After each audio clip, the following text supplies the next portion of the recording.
Music scandals. Listen, we all know they go on, but I didn't know how bad they actually were until I made these videos. You have over 1 million analog master tapes burned to the ground and the company covered it up. Sony trying to destroy the CD, and when that didn't work out, they put malware on your computer. And then a bunch of companies were price fixing CDs in the late 80s and 90s. And finally, not to be outdone, there's some digital shenanigans that went on too with MQA. So, if you have over an hour to kill, why don't you turn this video on and check out some of the craziest music scandals in history that you may not have known about.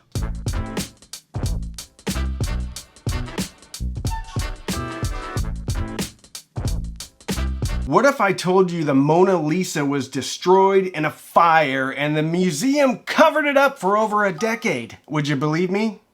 Well, insanely, it's true. Except it wasn't a single painting. It was over 500,000 analog tape masters from artists like Nirvana, Elton John, Louis Armstrong. And to this day, nobody knows the whole truth. Why? Because there was a cover-up, which was so big, it's actually offensive. And the kicker? It involved King Kong. So sit down, grab a cup of coffee, because we're gonna talk about how this CD master tape scandal was exposed, and how a music label used a giant animatronic ape and unforgivable lies to hide the fact that 500,000 analog master tapes went up in flames. This story is bananas. So today we're going to talk about what a master tape is, why it's irreplaceable, and why you should care. And don't worry, I'm going to make it very simple. Then we're going to talk about what happened, the massive cover-up, what was reported when it happened, what wasn't. King Kong's going to make an appearance because he was involved in the obscene, unforgivable cover-up.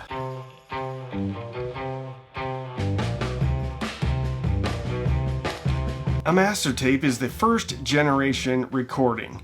The OG, not a copy, not a backup. It's literally the moment the music was captured. There's a few type of masters, but we're going to talk about two today. The multi-track and the final mix master. The multi-track, think about that as the ingredients, and the final mix, think about that as the cake that you ate. So a multi-track can, well, have a bunch of tracks, but we're going to talk about 24. Imagine that tape had 24 lanes on a highway and each car contained something like a guitar or the lead singer. Maybe the drums, you get the picture. Each track contains something special. Flour, eggs, sugar. Now since you have the raw materials, means you can make different cakes. Think about those 24 tracks as being 24 different colors of paint. You can make the Mona Lisa, or you can make dogs playing poker. One goes in the Louvre, one goes in a blockbuster bathroom. Point is, it depends on who's baking the cake or holding the brush. Some mixes were designed to sound good on a transistor radio or in a 1979 Dodge Aspen RT. But if you have the multi-track masters 25 years later, you get super cool stuff like alternate tracks. People joking around in between takes, Elton John making rhinestone references. But 30 years later, like when your dad saved everything and shoved it in the garage and there's a bunch of old magazines, but oh my. That TV guide with Bill Bixby and Lou Ferrigno on it just sold for $3,000, even though it had black mold on it. It's gonna be all right. The point is that there's a bunch of Gen Xers now with salt and pepper beards. Not salt and pepper, but to be fair, if they put out a box set, I would probably buy that too. Because if you have the original multi-track masters, you can make something like this. You get things like 8 previously unreleased LPs that sounded like they were recorded in a shipping container, a couple of stickers, bootleg tour poster, reprinted backstage pass. You give me that, I'm smashing the pre-order button. The point is, nostalgia sells. In 1990, nobody knew that Nirvana was going to be as big as they were. So if it sounds like Teen Spirit smells and tastes like your dad's garage, because you could taste it when you went in there. It was the black mold. You get to spend $300 on something like this. But only if you have the original multi-track masters. Because the master tapes got all burned up because they were in a building that looked like your dad's garage, only it was a lot bigger and had no fire suppression. And it lived right next door to a giant plastic ape. On June 1st, 2008, a massive fire broke out on Universal Studios' backlot. And the headlines talked about the King Kong ride. But it was okay, because Universal said they were going to rebuild it because of the public panic, pandemonium. But here's what they didn't say. That Building 6197, also known as Building 619, was UMG's master vault. And that burned down too. Actually worse than King Kong. Inside were master tapes from Decca, Chess, Impulse, Geffen, Interscope. This was basically the American version of the Louvre for music. Estimates range from 118,000 to 175,000 master tapes lost. And we're gonna get to what was on those tapes later. Think about it as the warehouse where the Ark of the Covenant went at the end of Raiders of the Lost Ark. If that all burned down and all those boxes were filled with analog master tapes instead of aliens and magic trinkets. So how did it start? Well, they're doing some roofing work up there with blowtorches, and they heated up a bunch of shingles, and the people doing the work waited until the shingles were cooled down. But they weren't. Over 500 firefighters showed up. We're talking a massive fire, multiple engines. And apparently their priority was saving the clock tower from Back to the Future and that big plastic ape. To be fair, there probably wasn't a bunch of music execs from UMG telling them where to go, because they were all in a Jurassic Park tram getting the heck out of there. But they did make sure to bring the important stuff, like their BlackBerry, because they had to hammer out a press release on the ride out of there. But just before they hit send on their BlackBerry, an email came in that says, "Don't say anything to anyone." And they got super excited because not only did they save their BlackBerry Curve from a massive fire, but they got to do what they love doing. It's their favorite thing. Cover up! If you're having some fun or if you're learning anything, please give this video a thumbs up, subscribe, and maybe share it to a friend who might be interested in this crazy story. The official comments coming out of UMG was that, listen, this was just some video backups. And let's be fair, it wasn't even good stuff. It was knocked up, Miami Vice, Law and Order, and like we said, only backups. President Ron Meyer said, nothing irreplaceable was lost. Also, scripted PR, which is a lot of fun for everybody. But an internal email from UMG spokesman, the email said, we stuck to the script about physical backups and digital copies. So they were actively steering the press coverage, giving them just little hints, little morsels, downplaying the losses and hammering home these were just backups and we also have digital copies of those backups, which wasn't true. But they also grabbed a few sacrificial lambs. They talked to the guy that ran the vault, who's very important in this story, and we're going to talk about him later. Give me two names, super obscure ones that nobody has heard about and nobody cares about. And then poor Lenny D and Georgie Shaw got offered up as sacrificial lambs. And those names were quoted in the New York Times and the Daily News. More email leaks about more press influencing. We were able to turn John Healy, he wrote an LA Times editorial to kind of change the narrative that UMG should be blamed for negligence and that they should actually get a pat on the back, by reframing the fire as a near miss and a wake-up call for them to do things differently, not as a cultural catastrophe. The resulting article on June 3rd, 2008 assured the public that no irreplaceable master recordings were lost. And because of this, there was no story there, except for the King Kong attraction burning down. And because they were going to rebuild that very quickly, nobody asked any questions for 10 years.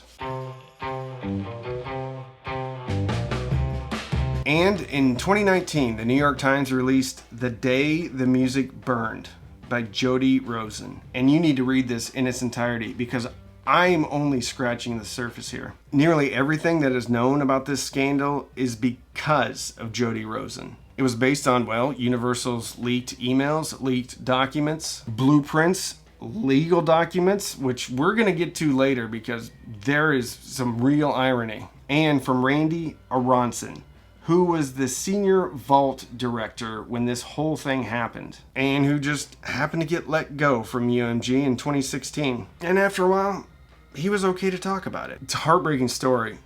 Please go read the whole thing. Randy called it The Day My Planet Burned. And with that, the truth was out, the cover-up was exposed, and people started asking, well, what was lost?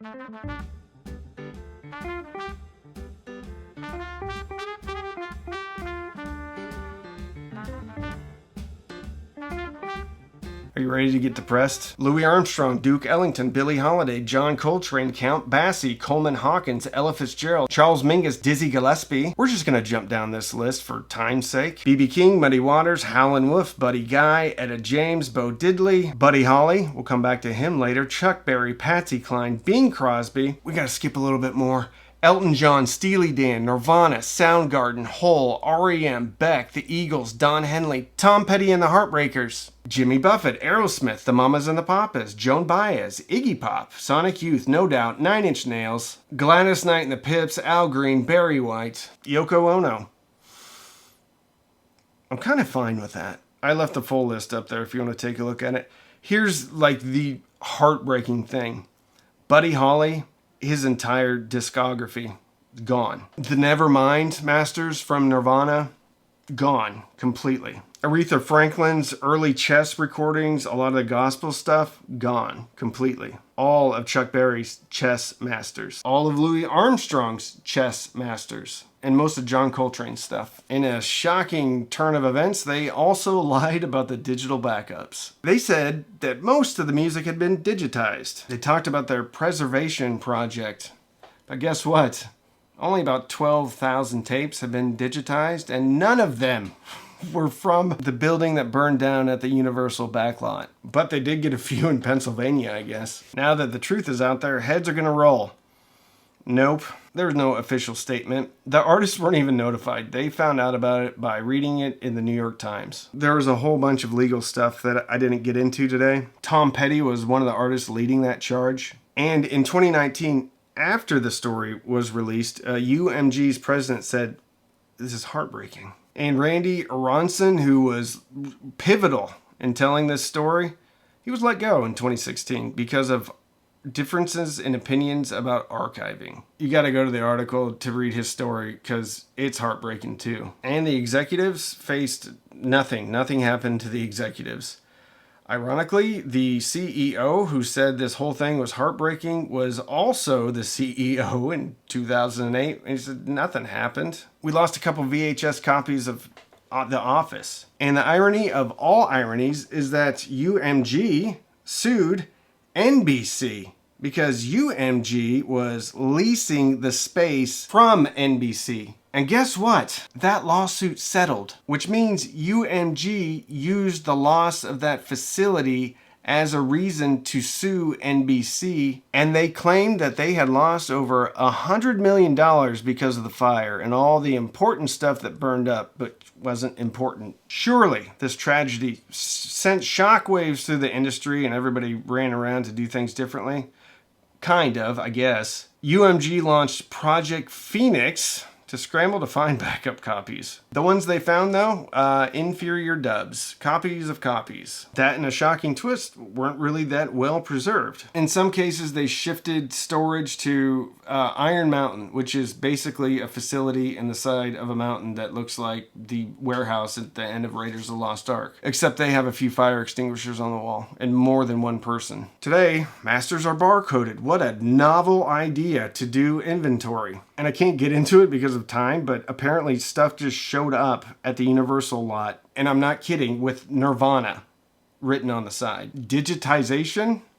Not really. Super selective, and only for stuff that they know is going to sell and they know that people want to re-release. So a more obscure artist, deeper cuts, not happening, which is crazy. So the biggest music company in the world that gobbled up a bunch of other music labels that were also super famous became the caretaker of America's greatest cultural contribution in history. And they didn't really give a crap. They thought it was old junk in a garage. They stored the historic beginnings of rock and roll next to a theme park with nightly pyrotechnics. And when it all burned down, they flat out lied. Obnoxiously. They waved around backup DVDs of Knocked Up and Miami Vice just to get people off their back. Created a PR campaign, manipulated journalists, and buried the story for over 10 years. And had it not been for one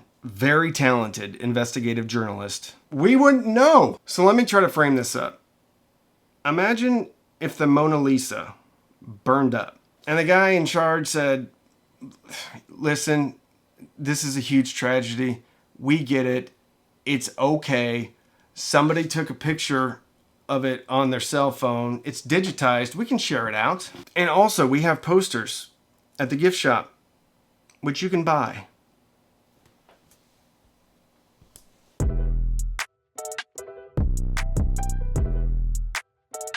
Back in that bag again. Whoa, whoa, yeah, yeah. Hey, hey, hey, hey, hey. What if I told you that Sony helped create the CD, which led to them selling over 100 million CD players, which led to them selling over 2 billion CDs, which led them to creating a music money printing machine? Would you believe me? Of course you would. But what if I told you secretly, behind closed doors, Sony hated the CD? Would you believe me? Probably not. This is a crazy, weird story that you've got to hear. So sit down, grab a cup of coffee, and let's talk about the wild story of Sony wanting to kill their unwanted stepchild and how we almost lost the greatest music format of all time. We have a lot to cover today. We're going to talk about the monumental amount of money that Sony was making from CDs and the insanity of them wanting to kill the format. The formats that they were trying to replace the CD with, what the world would have looked like had they been successful, and how in the world CDs survived, and why we should be grateful. Kind of. There's a bit of a twist at the end of this story. So grab your Oakleys, jump in a DeLorean, and let's go back to the beginning.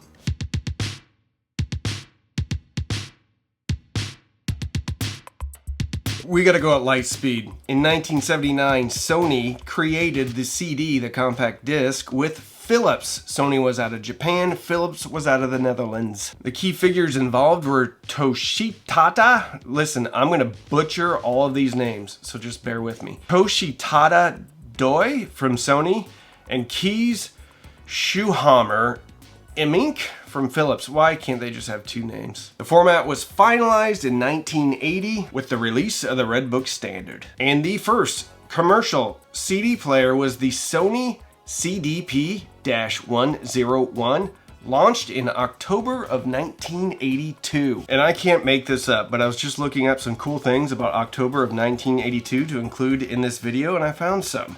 One of which is Epcot Center opening at Disney. Another was the Tylenol murders in Chicago, and the most ironic of all was John DeLorean was arrested. The designer of the DeLorean, which I actually led into this section with. Apparently he sold something bad to some FBI agents. So even though Philips did a ton of work and a lot of heavy lifting on the creation of the compact disc, Sony, because of their size, they were kind of the face of the CD, and a lot of people to this day think that Sony invented the CD alone, but they didn't. Before Sony and Philips joined forces, there was a big old digital format war. Companies like Toshiba, JVC, and Hitachi were all developing competing optical formats. Sony wanted a 100mm disc, Philips wanted a 115mm disc, and it was shaping up to be Betamax versus VHS all over again. So in 1979, a very rare tech truce happened. They decided on a 120mm disc. Philips would do the encoding, and Sony would do the error correction. Surprisingly, the original compact disc was designed to hold 60 minutes of music. However, Sony executive Noriya Oga, who happened to be an opera fan and who happened to be the Sony president at the time, demanded that it be able to hold Beethoven's Ninth Symphony, specifically the 74-minute 1951 performance. And that's what caused the CD to grow to 120mm, because one dude wanted a bunch of classical music on it.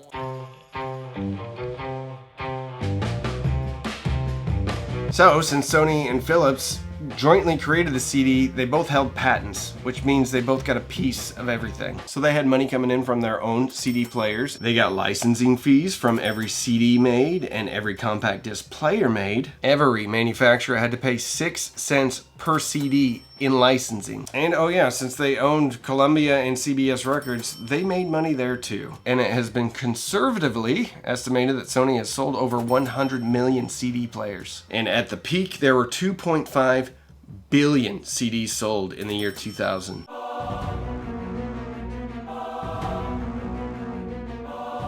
So with all that cash pouring in from hardware sales, CD licensing fees, record label profits, things were almost perfect. But for some executives, almost wasn't quite good enough. They wanted absolute perfection. You would think that they would be doing cartwheels in some conference room in Japan, but instead, they got nervous. Because to some executives at Sony, the CD was too good. It worked too well. Because once somebody bought a CD, that was it. They were done. No tether, no tracking, no reoccurring revenue. Just sweet, clean audio and freedom for the customer. And that apparently was terrifying to Sony. Sony co-founder Akio Morita was especially concerned and said CDs were permanent and worst of all, copyable. You could rip it, burn it, clone it, and Sony got nothing after the first sale. And they didn't like that. And in 1987, there was a strategic memo from Sony leaked that called the CD the Freedom format. And that wasn't a compliment. It was more like a warning to the rest of Sony. And in a Billboard interview, a Sony exec kind of let it slip. He said the CD is the enemy of reoccurring revenue. Whoopsies. So yeah, Sony was making a ton of money. But to them, it wasn't the right kind of money. And so began the quiet, secret sabotage of their own child. So inside of Sony, the attention shifted away from this rogue format that they created with some outfit in the Netherlands that sells razors now. Because it couldn't be controlled, just like the popularity of Will Smith's Big Willie style. They wanted something more manageable. But what they did next should be taught in business school.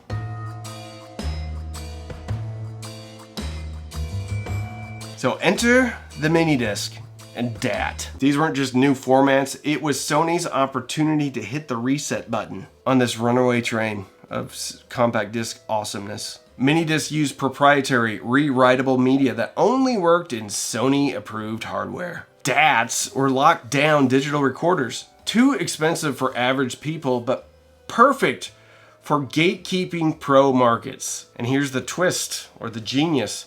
With these formats, Sony just didn't get a piece of the pie, they got the whole bakery. With CDs, they had to share the table. Granted, they got paid when anybody made a disc or anybody made a CD player, but with MiniDisc and DAT, Sony controlled everything. The hardware, the software, the licensing, the media format, and even the blank discs. It was vertical integration at its finest. Instead of getting a few cents per CD, Sony would get a cut of every transaction. From production all the way to playback.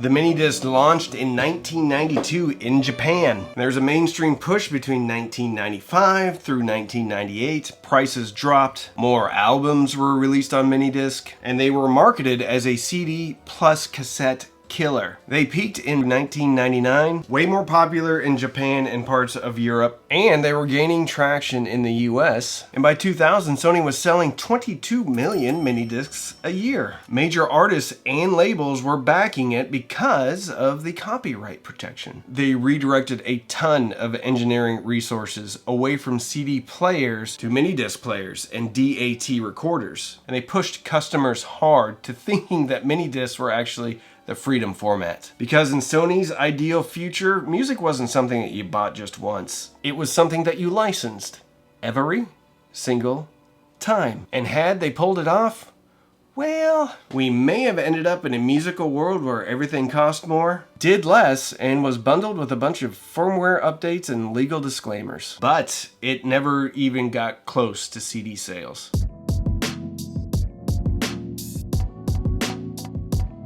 If Sony had its druthers, well, this is what the world would look like. A MiniDisc replaces the CD, which means Sony controls the format, the hardware, the media, the software, the licensing, that's 6 things. Everything is completely vertically integrated. You would think you would have ownership, but you wouldn't really have ownership. You would really just kind of have the illusion of freedom and just access to your music on Sony's terms. And the industry, they were actually all for it because it meant no piracy, no secondhand market, and no mixed CDs for you to crush. Thank goodness we avoided this Sony MiniDisc hellscape, right? No closed systems, no proprietary formats? No single company owning every aspect of our music lives? Oh wait, maybe we should have plugged into the Sony Matrix, because what came next was way worse. So yeah, Sony tried to control music with the MiniDisc and we all laughed. Pointed and said, no, corporate greed people, you can't do that. And in the end, they didn't get the future they wanted. They actually got the future they feared. At some point, Sony recognized the monster that they created, the compact disc.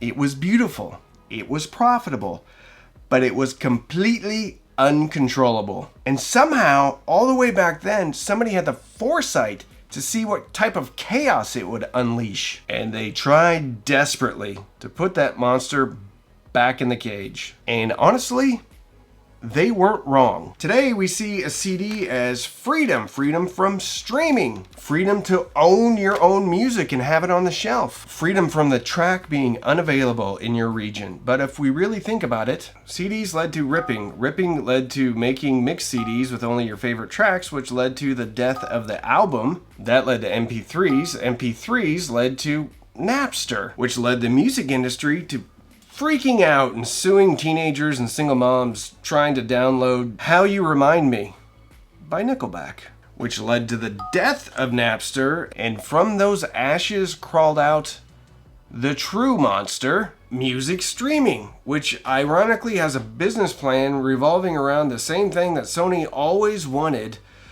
reoccurring revenue and no music ownership. And that monster got shrunk all the way down into a little app which was installed on your phone, and then your phone lives in your pocket, and the monster's super content as long as you feed it $9.99 a month. The biggest irony in this whole video, and I guess kind of the saddest part of this video, my favorite form of physical media actually kind of destroyed physical media.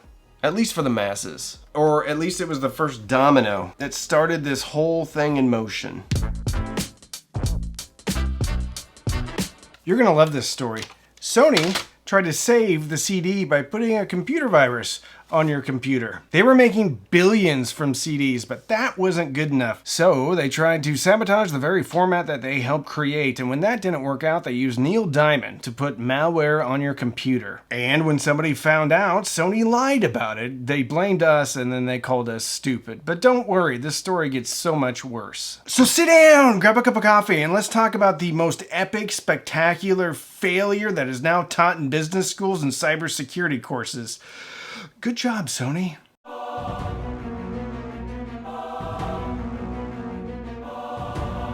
This story is stranger than fiction. Okay, in 2005, Sony shipped a bunch of CDs that had malware, rootkits on them. This story has everything: greed, lies, lawsuits, Homeland Security. But we're gonna have to back way up. We're gonna talk about what DRM is, digital rights management, and why that's very important. And we're gonna talk about Sony's implementation of DRM, the guy who blew the lid off of the whole thing, how Sony reacted, how the US government reacted, and how Sony reacted again, and then, well, how the public reacted.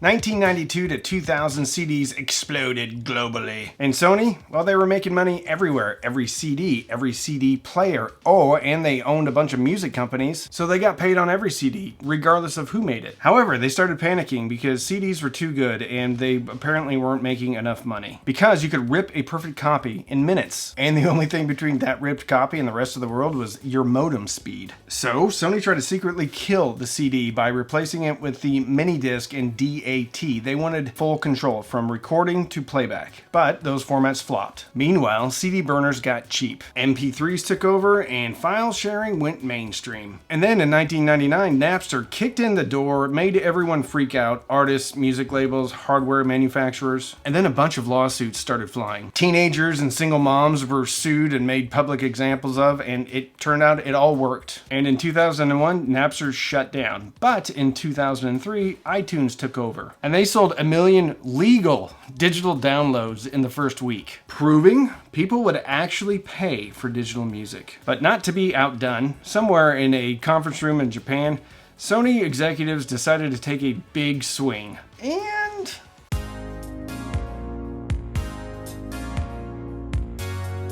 what is DRM? Well, it stands for Digital Rights Management, and most of us probably understand it as when you put a CD into your computer in the early 2000s and nothing happened because it was trying to stop music piracy. However, it was messy, it wasn't standardized, everybody kind of came up with their own solution. But Sony decided to take things even further. Sony CDs wouldn't even work on your computer unless you installed their proprietary software. It was a media player. And to create this, they partnered with two different companies. Together, they built two solutions: XCP, Extended Copy Protection, and MediaMax. Between 2004 and 2005, over 20 million CDs from Sony BMG shipped with this software on it. And this is where Sony became a true market leader for DRM, Digital Rights Management. But it was for all the wrong reasons. Because this software didn't just stop you from ripping the CD, it actually installed stuff on your computer without you knowing it or agreeing to it. And when those little windows pop up that says, yes, I want to install, or no, I don't want to install it, even when you would click no, MediaMax didn't care. It installed itself anyway. XCP went even further. It didn't just stop people ripping CDs. It actually opened a door to all sorts of malware and viruses. This is the equivalent of buying a Neil Diamond CD, playing it on your computer, going to take a shower. Neil gets up and goes and installs a secret camera in your bathroom, beams that footage back to Sony while he's going through your underwear drawer digitally. So who was it that caught Neil Diamond going through your digital underwear drawer? Well, I'm glad you asked.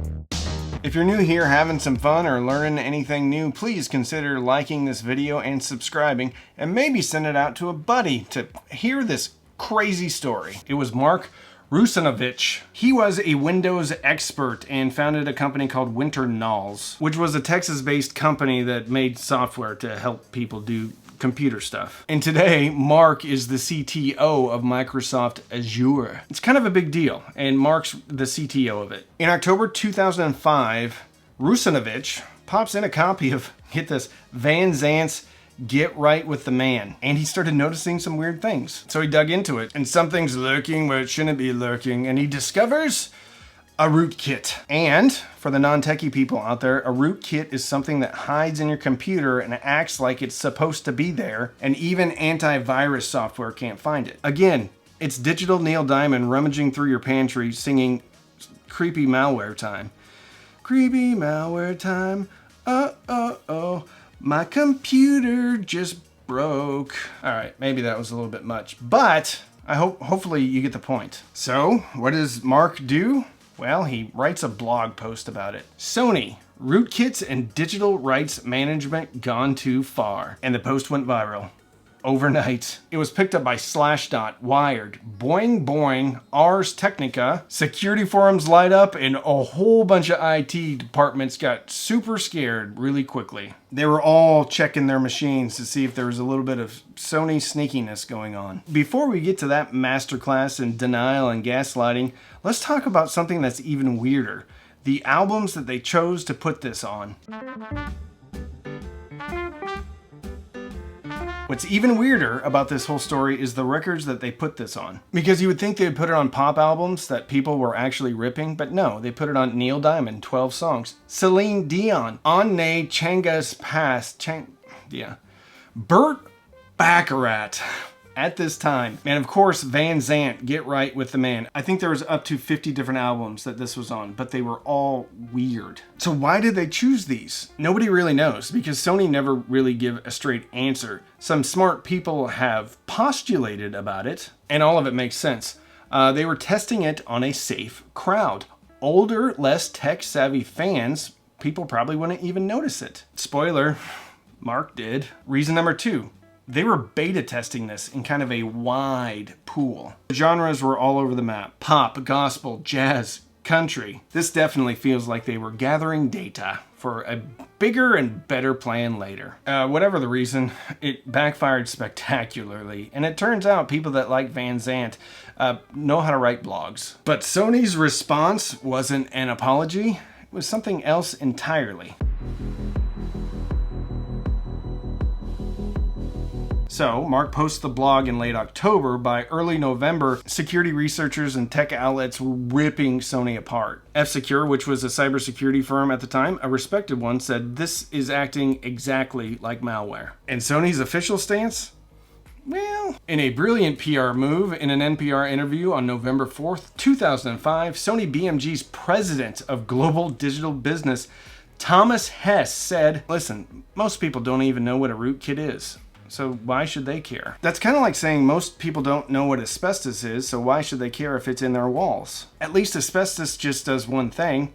Granted, it's a big thing. It kills you slowly with mesothelioma, but at least it stays in its lane. A rootkit does many things. Fun things like identity theft, your computer becoming a spam factory for discounted Viagra, or worse, streaming high-definition copies of Shrek 2 to people on the dark web. And the funniest thing about this all, what happened to old Thomas Hess after this Sony scandal? He had to have gotten fired, demoted, or blacklisted, right? Nope, he got a promotion. First, Sony gave him more responsibility. Then, in 2012, he leveled up to the executive board of Bertelsmann, which is a German media mega conglomerate. They own everything from Penguin Random House Publishing to some European TV stuff. And of course, BMG. Basically, if media were the empire, then Bertelsmann would be like the Death Star. And now, well, he's involved with generating AI music. Because of course he is. So the guy that helped sneak malware onto your PC with Celine Dion is now working on software that could allegedly flood streaming services with fake songs to maybe reroute some of that royalty money. Allegedly. This is all allegedly. Let's just say he landed on his feet. To add insult to injury, on November 4th, the same day as that interview with NPR, when he basically said, don't worry about it, it's a rootkit, nobody knows what it is. Publicly, Sony BMG said, the rootkit component is not malicious and does not compromise security. 2 knots in there. However, by November 10th, antivirus companies like Symantec were confirming what researchers already knew. Sony's DRM was not only just shady, it could actually be exploited by real malware. And hackers were already using Sony's cloaking techniques to hide viruses and Trojans. However, Sony stepped up and released their first uninstaller on November 10th. And true to form, it uninstalled nothing. Instead, it just made those naughty ONRI files visible. And that introduced a whole new set of security vulnerabilities. It even asked users to submit personal information. They were really doubling down. People had to install ActiveX Control, which made things even worse. And as Mark Russinovich put it, Sony replaced stealth malware with loud malware. Then on November 15th, well, the US Department of Homeland Security issued a public warning. Do not use Sony CDs. And finally, on November 18th, almost 2 weeks after the initial blog, but interestingly enough, only 1 day after the Homeland Security weighed in, Sony announced that they were halting production of CDs. They finally stopped making CDs with the malware on them. 2 weeks later, this whole thing was going on. They're like, keep it going. We need to ship more Celine Dion out there, Neil Diamond and Van Zandt. But don't worry, because Sony totally redeemed themselves. By early December, Sony announced a recall of affected CDs. And they offered customers a clean replacement and a free digital download. Because who doesn't want to download something from Sony at this point? So, just to recap, to keep people from pirating copies of Celine Dion, Sony created a digital malware DRM monster. And when they got caught, they lied about it. And then called you stupid. And the backlash? Well, we're just getting started.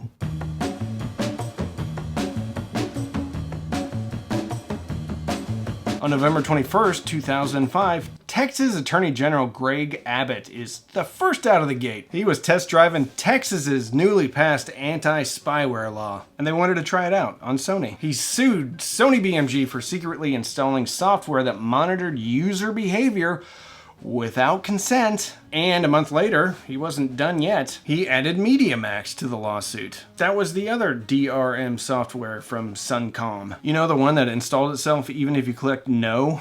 Greg Abbott said, "We keep discovering additional methods Sony used to deceive Texas consumers who thought they were simply buying music." Sony was getting this under control because in 2005 they settled some lawsuits with Texas and California. Each state got $750,000. And in a show of complete corporate contrition, Sony offered a replacement CD, a free digital download, and $7.50 to anybody that had a new mortgage taken out in their name because somebody stole their identity because of the Sony Rootkit scandal. Seems reasonable. A full year later, Sony throws even more money at the problem.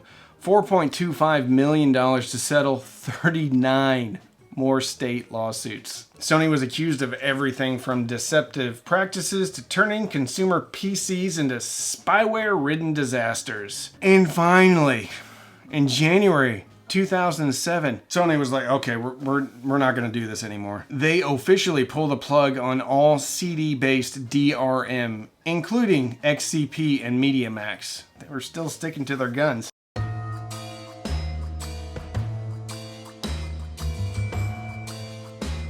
In 2007, Steve Jobs published his now famous essay, Thoughts on Music.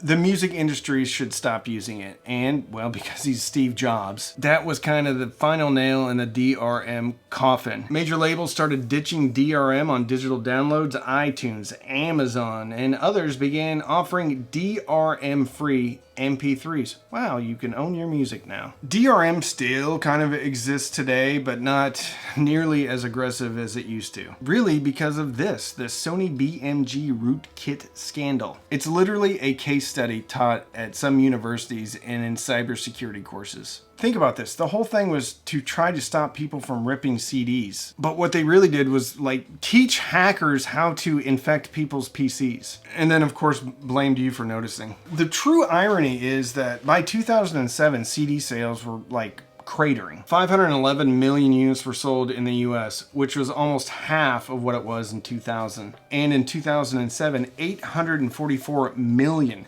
digital tracks were sold. To put that into context, 25 million downloads were sold in 2003. CDs were already dying. So Sony literally accomplished nothing. Millions in lawsuits, global backlash. By the way, I looked up if this affected their stock price. It didn't. Surprisingly enough, the early 2000s were like the Wild West of music piracy. It really went from literally anything goes with CD ripping, with that pendulum swinging all the way over to Sony's draconian overreach. And the irony is, it all started and ended with the CD, and strangely involved Neil Diamond. Good job, Sony.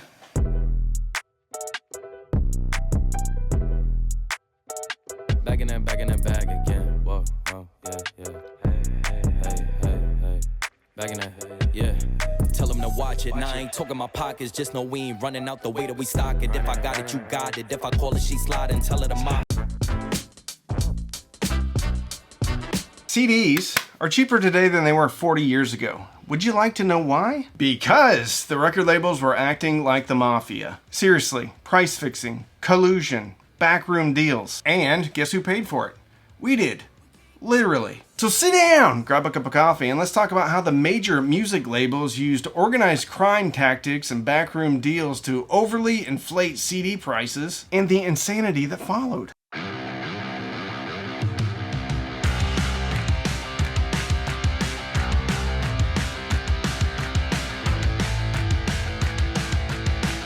We've got another one, my friends, another CD scandal, and you'll never guess who's behind it. Well, you probably will. We're going to start with a little context about how the Mafia used to implement pricing strategy. We'll explain what MAP pricing is, M-A-P. And of course, we're going to look at the major record labels that use some of the Mafia price fixing tactics to keep CDs, especially Will Smith's Big Willie style, overly inflated and expensive. And finally, the backlash, the lawsuits, the penalties, if anybody really got in trouble.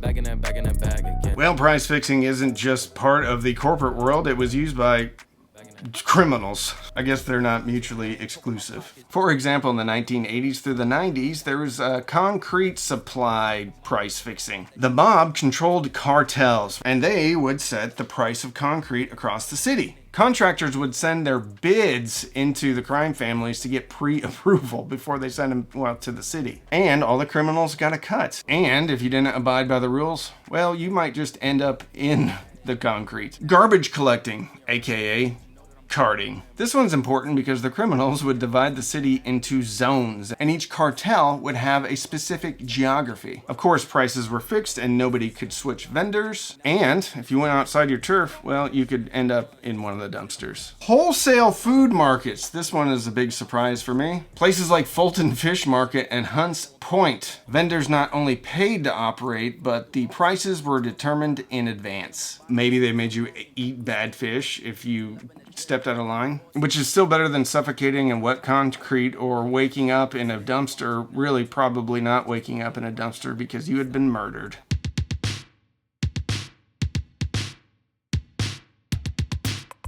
MAP stands for minimum advertised pricing. And it was a way for the music industry to stop retailers from advertising prices that were too low. Stores like Best Buy, Circuit City, and Target were selling CDs for as low as $9.99 as loss leaders to get people in the store to buy something else. Meanwhile, record stores were charging $17.99 for a CD. And, well, the CD cartels weren't having it. So they implemented policies that would prevent any retailer from advertising a CD below a specific price. And even the biggest stores had to play along because they actually had the most to lose. MAP pricing isn't new, it's used today. However, it's used in a bit of a different way. Camera pricing, for example. Sony, Nikon, Canon, they implement MAP pricing for their retailers. The difference is Canon, Sony, Nikon are all competitors. They're not selling an identical product like CDs were.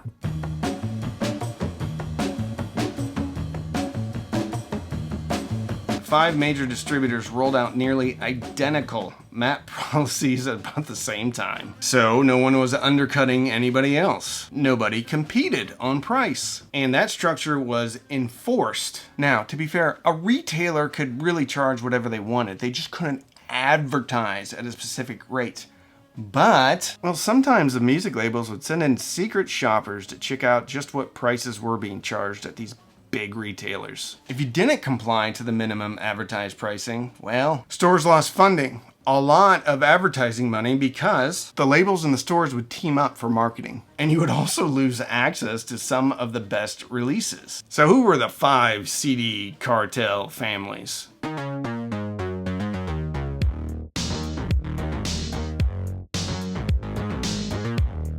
In 1995, the year after I graduated high school, Sony Music was the first to implement a formalized MAP pricing plan, which included circulars, newspapers, radio advertisements, even handwritten in-store signs. Of course, it was Sony. Let's just say they had some stroke with the big box retailers. By 1996, the rest of the industry had fallen in line. Warner Music Group, BMG, EMI, Universal rolled out eerily almost identical MAP policies. The timing, the language, and the enforcement. And confirming that this wasn't just coincidence, Transworld Entertainment literally admitted in an SEC filing the enforcement of the MAP program has been successful in stabilizing prices in the industry.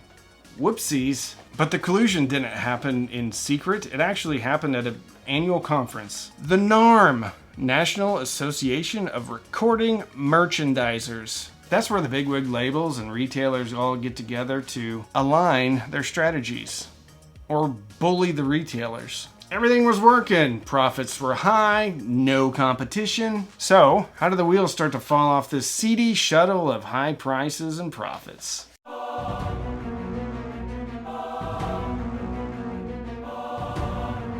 By the year 2000, independent retailers started to push back. A lot of complaints, which kind of opened up some scrutiny. And in May of 2000, the FTC, the Federal Trade Commission, had enough evidence to charge all five major music distributors with using MAP to illegally restrain trade. They estimated that consumers had paid as much as $480 million more for CDs. And that was just over 3 years. And the deeper the investigation went, the more obvious it was.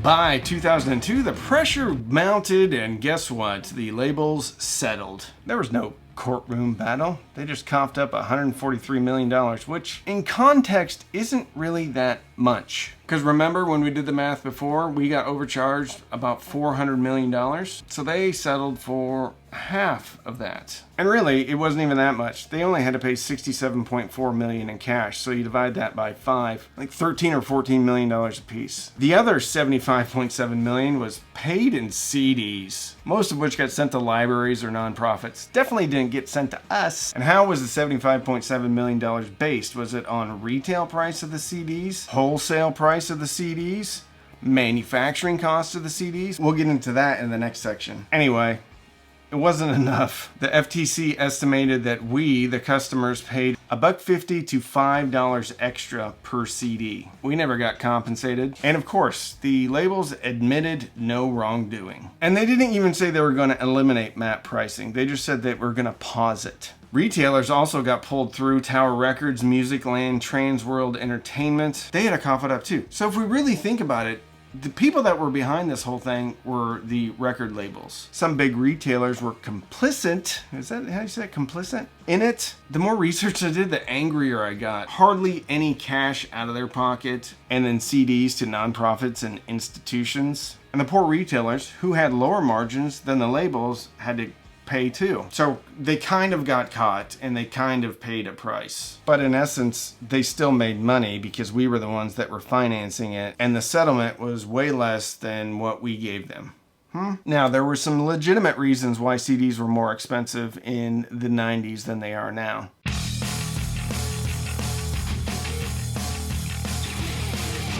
The weird thing is, even though there was 2 billion CDs being printed and manufactured in the year 2000, they were actually more expensive to manufacture then versus now. Disc replication in the 90s basically cost $1.50 to $2.50. Jewel cases were another 50 cents to 75 cents. The booklet plus tray card, another 75 cents. Assembly and labor, which ironically was more expensive then than it is now, about 50 cents. So the total to manufacture was about $2.75 to $4.50. It took hundreds of workers to make these back in the 90s. Today, to make a disc, it's about 60 to 90 cents. Jewel cases aren't used as often, and you get a nice plastic envelope, which is only about 20 cents. If there is an insert, it's about a nickel. And because of automation, assembly's a nickel.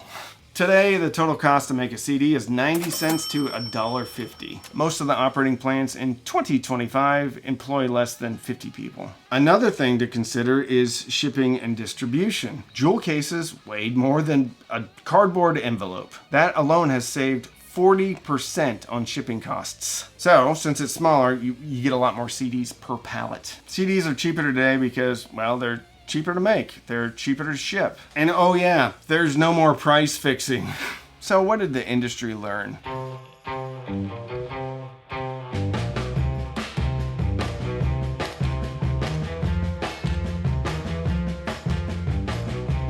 Well, the big major record labels were fixing prices. We got ripped off. Retailers played along, sometimes willingly, sometimes reluctantly. We shelled out $19 for a copy of Will Smith's Big Willie Style. There was an FTC investigation. The big labels admitted no wrongdoing. They paid a fine. They sent out a bunch of CDs to nonprofits and libraries. And the fine that they paid, the CDs that they sent, well, we were the ones that were financing that. And guess what?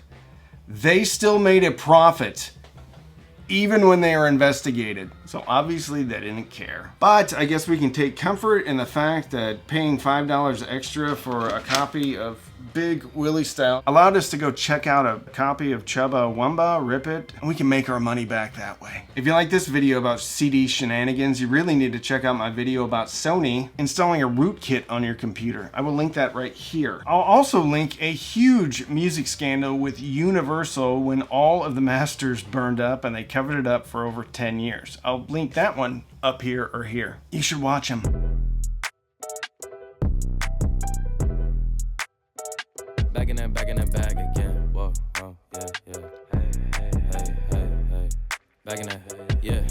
Tell them to watch it. Now I ain't talking my pocket. This story got way juicier than I thought it would be. I knew there was a bit of a scandal, but I didn't know how big of a scandal there was. We're going to talk about MQA. This story has everything. Promises, lies, maybe, propaganda. And to me, the biggest surprise of all is who was financing this whole thing. So sit down, grab a cup of coffee, maybe sign up for the Cam Coffee Club where you get this free Cam Coffee Club mug. And let's talk about the crazy MQA music scandal.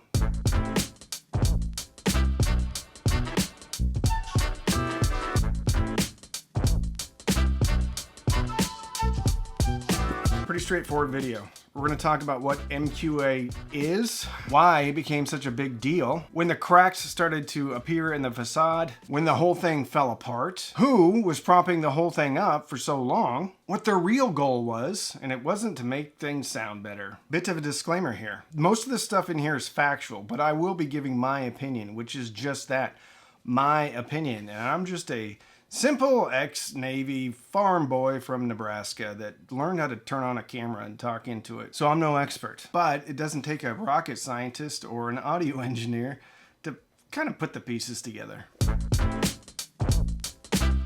Well, it was started by Bob Stewart. He was an engineer and co-founder of Meridian Audio, which was an actual audio company. He made the Meridian MCD in 1985, and basically it was a Philips CD player, but they went in and hot rodded the thing with better analog output stage, better power supply, I don't know. Anyway, they took a Philips CD player and they made it good, and they charged $1,500 for it in 1985, which I thought it was going to be way more expensive, but it turns out it wasn't. Bob has degrees in both engineering and psychoacoustics, which is how your brain kind of translates sound. The takeaway there is that Bob knew how to manipulate a digital signal, but more importantly, your perception of it. Perception, remember that. That's going to come back later. Everybody agreed that the Meridian CD player sounded way better than the other CD players of the time. And they sounded pretty bad.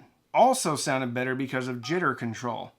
Remember that, too. Meridian had a very good reputation and actually made car stereos for Jaguar and Land Rover. Has anybody seen the new Jaguar coming out? Put it in the comments if you're gonna sign up, get in line to buy that thing. I think technically Meridian's still around, but in 2015, Bob went and basically chased this MQA dragon full time. MQA was announced at CES in 2015, and Master Quality Authenticated was released to the public. The promise? Master Studio sound in a file that you can stream. And Stewart called it a revolutionary end-to-end system. Remember that too. Delivering time-accurate, de-blurred, studio-approved sound. All this is coming back. And there's a little light on your DAC, your digital to analog converter. And if it showed up, that means, well, if it tingles, it means it's working. If the light lights up, it means it's working. And if it was working, that meant you just weren't listening. You were listening how the artist intended it. But that light also meant something else. It meant money. Licensing fees to MQA that ultimately we paid for. Everybody lined up to get something that had MQA on it. And in 2017, Tidal basically used MQA to differentiate themselves from all of the other streaming platforms. It was such a big deal and crammed down our throats so much that at one point I thought Tidal owned MQA. I thought they were the same. Nope. Just turned out Tidal was paying MQA a whole bunch of money. And as soon as the budget DACs could get the MQA sticker on there, then they could basically say, look, you can get MQA, but it's affordable. Everybody had to pay MQA a license fee, including the chip manufacturers and the DAC makers themselves. Software companies firmware companies. Roon reminds me of Sony, Philips, and the CD. Basically, anybody that was making CDs, making a CD player, all had to pay Sony and Philips a little bit of... However, despite accepting checks and payments from everybody, MQA never turned a profit. I almost said Tidal because I still in my head think Tidal and MQA are the same thing. MQA never turned a profit. Quite the contrary. At best, in 2021, according to my research, they made $900,000. In revenue, that's not profit. In revenue, they lost over $5 million. In administration costs, whatever that means. MQA was flying high in 2021. It seemed like it was becoming synonymous with high quality audio. Until YouTuber Golden Sound. What did he do? I don't know because it's too complicated. Basically, he recorded some stuff in MQA, uploaded it to Tidal, and then did some nerd audio stuff and discovered that there was noise and there was distortion. So he made a video about it. And what happened next was kind of the worst thing that MQA could do. The allegations that Tidal wasn't bit perfect. And here's where it gets very complicated. MQA said, well, MQA files are delivered losslessly and reconstruct exactly the sound that an artist, studio, or label approves. And when you say that out loud, it kind of sounds like talking points or propaganda or a lawyer telling you what to say. They also kind of redefined what lossless meant. It didn't mean bit for bit data fidelity. They tried to change the conversation to end-to-end data authenticity. Quote, MQA has never made false claims about losslessness. It includes the whole chain. So basically, it's not lossless, but it is lossless holistically if it's end-to-end authenticated. They criticized Golden Sound's impulse and sine wave tests as not musical and not representative of human hearing. And some of my favorite ambiguous jargon is deblurred, authenticated, end-to-end. Optimized for human listeners. I don't think this finely refined response from MQA probably had the impact that they thought it was going to have. Because, think about it. Nothing instills confidence in a bunch of pedantic audio files like an exercise in arguments and circular semantics and ambiguous jargon. We love that type of stuff. I mean, come on! How many engineers are audiophiles? There's no way that they honestly thought nobody was going to ask any more questions. Oh, also, the files got removed from Tidal. They said, they, as in being MQA, they said that we had nothing to do with that. We're not Tidal. So, wrap this all up in a nice little bow. Their response basically was the equivalent of, hey, trust us, bro. We know what you like. Rondo's what plants... What is that? Rondo's what plants crave? But Rondo's got what plants crave. MQA is what audiophiles crave. So, this is what MQA claimed. Pretend like this is a studio master and it's all its perfection that's been approved by the artist. It's wonderful, but it's just way too big to get it from point A to point B. Trying to put this big thing through something like a pinhole. So what they do, what they claim they did, fold it up real nice, tight, send it through the hole, and then on the other end, there would be a device or some software that would start to unfold it. And then on the other side, you would have the same file, the same perfect, beautiful, artist-approved file. Revelatory, but there are problems. There are hiccups in the software, glitches in the matrix. And one of the things I noticed, because I've been doing this channel, is that everybody had a DAC that was MQA. And then they didn't. So Topping, SMSL, all of a sudden started to release DACs that didn't include MQA, which were lower priced, which makes sense because, well, they're not paying the MQA licensing fees. And I kind of got a kick out of it because I felt like MQA was being shoved down our throat. The cat was kind of out of the bag. Number one, Tidal was not indeed bit perfect. It did indeed change the files that were uploaded. Two, it wasn't a great user experience.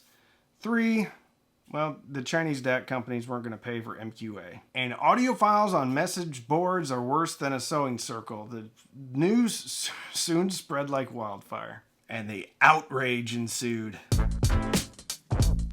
So you got a bunch of angry audio files, a bunch of people that don't want to pay extra for MQA, and then Tidal, you know, their biggest customer, I think, in 2023 said, I think we're going to move away from MQA. Why?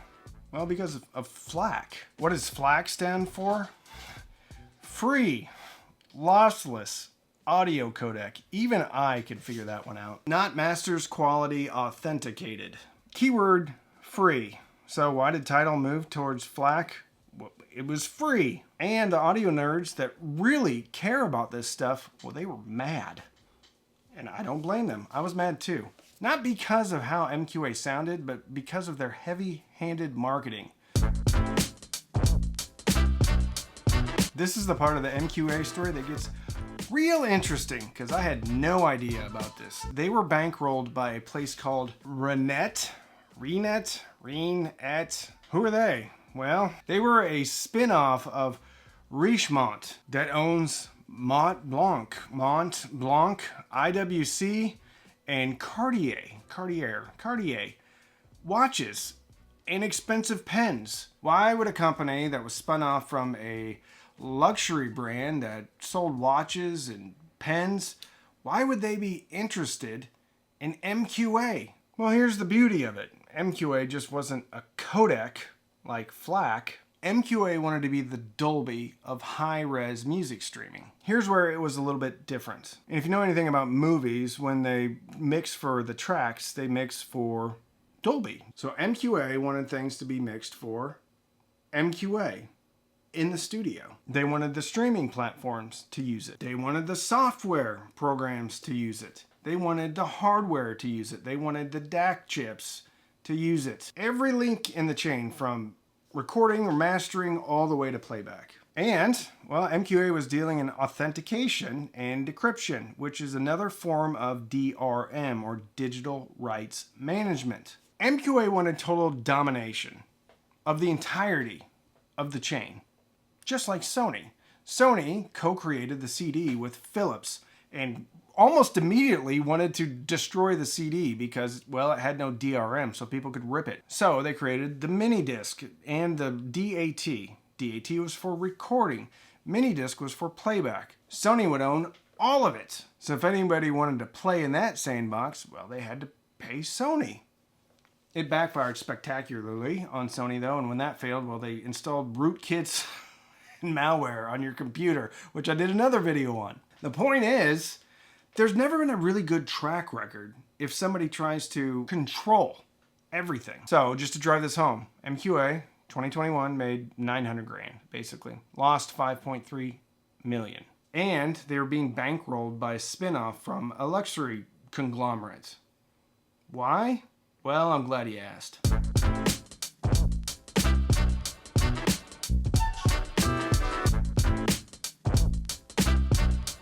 Here's the big surprise. Again, this is pure speculation on my part, so take it with a grain of salt.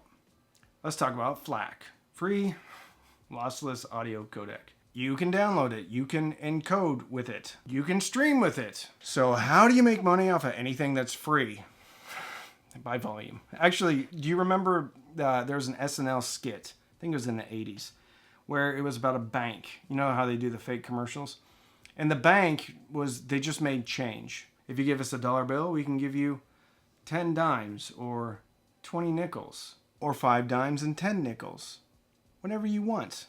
And then somebody asked, well, how do you make money? And he said, simple, volume. Anyway, FLAC's not going to make any money on volume. But I think MQA was savvy enough to know that they needed to convince a lot of people that MQA was better than FLAC. They said it was lossless. You're going to hear what the artist intended, which in and of itself is a completely false statement. Some artists probably don't even approve their masters. Some artists approve it over a Zoom call. Some artists want it to sound good in a car, or more appropriately, Bluetooth headphones, earbuds. The whole how the artist intended it was, well, a fallacy. It was vaporware.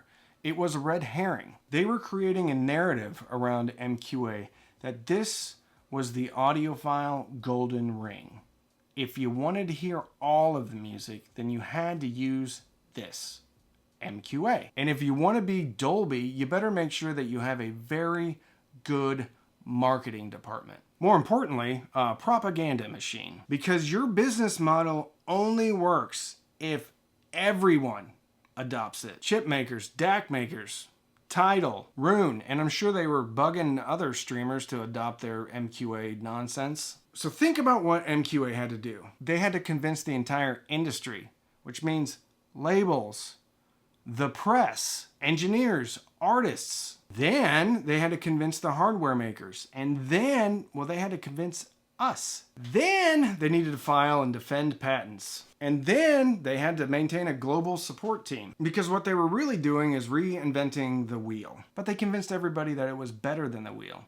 And to keep that machine running, they needed a lot of people. So I don't think they had any concern about what the music sounded like.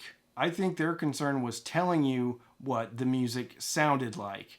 And that if you really want to enjoy your music, well, then it needs to be encoded in MQA and played back on an MQA piece of hardware with MQA compatible software. If you're mounting a propaganda campaign of this size, well, it's going to take a lot of people. Eventually, when you look at everything that's laid out in front of you, you just have to call a spade a spade. Maybe they started off with good intentions. Maybe Bob Stewart believed in what he was doing. However, let's go back to the beginning and see what Bob had to say about MQA. He's a psychoacoustic engineer, which means he's good at perception. Richemont is great at assigning value to common things, like a pen or a watch, and convincing people that it's better than something else. Bob was also good at jitter control. Remember that first CD player he made? That was one of his differentiating factors and what made his CD player better than the stock Philips CD player. The buzzword de-blurring, well, that's kind of like jitter. Bob also mentioned a revolutionary end-to-end system. Well, that kind of sounds like, well, stuff has to be mastered in MQA. Hardware companies need to use MQA. The chip companies need to use MQA. The software companies need to use MQA. End to end. And since it is end to end, well, that means they fundamentally control everything. He also keyed in on how the artist intended it, or how the label intended it, or how the studio intended it.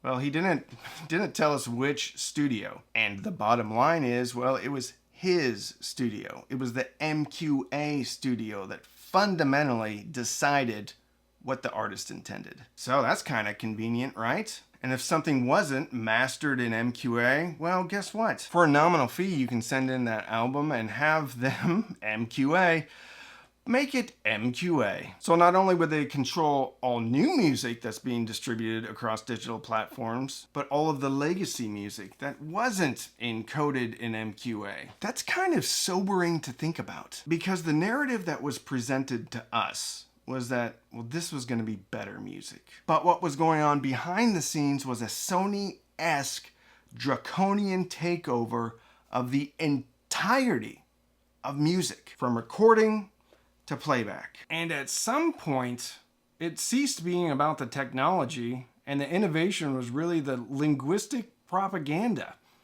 Because let's think about this. It's basically just renaming stuff that already existed and then slapping a sticker on it, charging a license for it, all while having luxury billionaires on your board. The craziest thing is that MQA's plan almost worked. Through semantic gymnastics, MQA almost convinced the entire industry, including us, that they had created a better mousetrap. And they did that by teaming up with a company that has ties to a luxury brand. that makes their living building empires by assigning differentiation and value to things like pens or watches or audio codecs. A YouTuber called BS, MQA's response was filled with hubris, tone deafness, sounded like it was written by lawyers, and the whole thing fell apart. In my opinion, this thing was never about sound. It was about control and having a music monopoly. It was really about convincing you that the garbage man is a refuse engineer. At the end of the day, a $10 Casio tells better time than a $10,000 Cardier. And in a nutshell, that's the story of MQA that actually wanted to be Cardier.